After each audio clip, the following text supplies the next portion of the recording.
Hey everybody, this is Eric Conrad with Real Estate Corporation, where buyers and sellers connect. Coming to you from Southern California in my office today. This is for you buyers out there. We're going to talk about the offer process. What do you need to do, along with me, to put an offer in on a property? So let's get started. First thing is down payment. How much money do you have to put down on a property? It could be 0% if you're a veteran. It could be 100% if you're paying all cash. There are 3.5% down payments like FHA.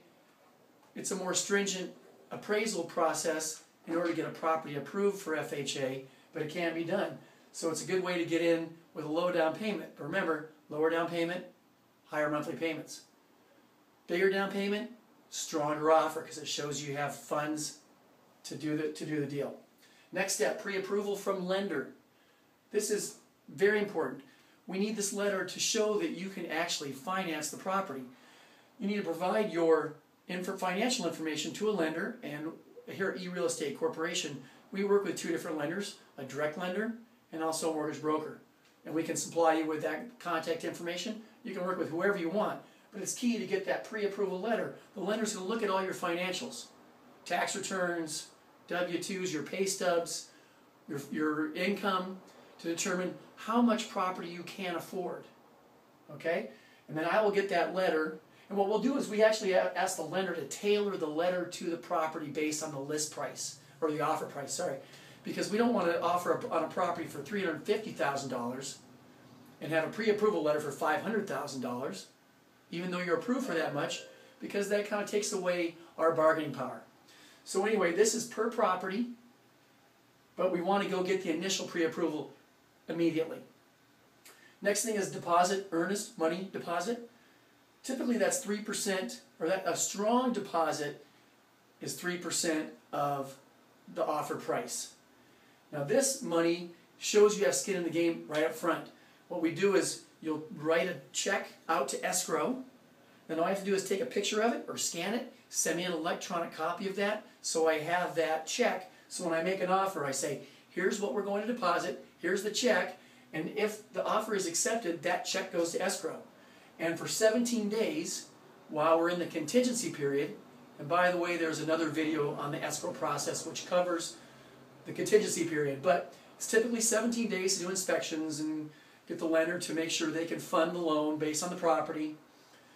Once that 17 days is up, that money is potentially at risk if you don't close in the time we said we'd close.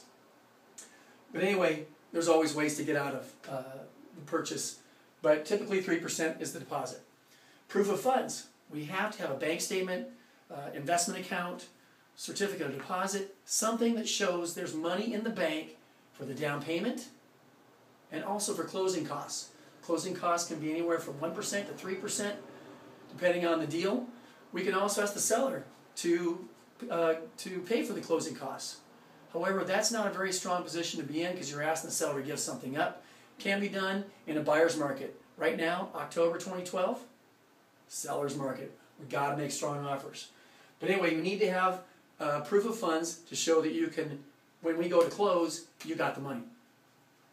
Credit scores. Also important to show your strength as a buyer.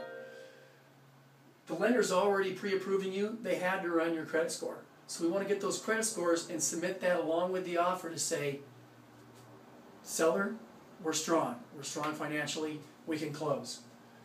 And the next thing is to write the purchase contract. It's an 8-page document, which I will write up.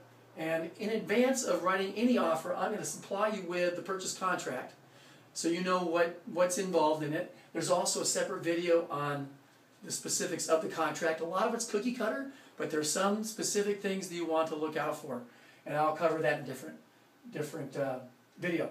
But we also decide on pricing. What are we going to offer on the property?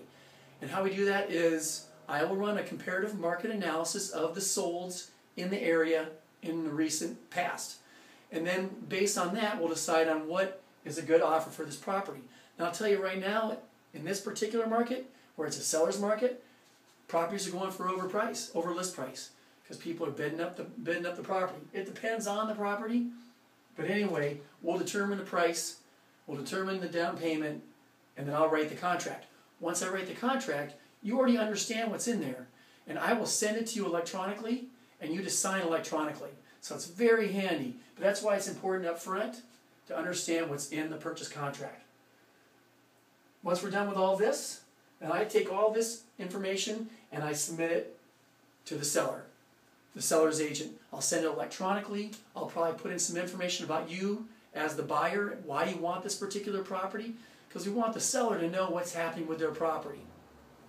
So we'll say, hey, this is their dream home. They want to improve the neighborhood. They want to improve the property. They want to raise their kids here. Whatever the story may be, I'll put that in with the offer. I put down here, counter offers are good. Because we want to know that we're in the game. If we get a counter offer, we definitely have some rapport with the seller as far as what we put into all of this, and then we know where we are. It might be on price. It might be on time frame to close. There's a whole number of things that they could counter back on. But we want to see a counter. Because that means that we probably came in with the right price to start with, and they might probably want to get a little more of something. The counter offers are good. And hopefully we get acceptance. Once we get acceptance, we open escrow. And that's it. Anyway, thanks for listening. Eric Conrad, eReal Estate Corporation. And look for more videos from me soon. Take care.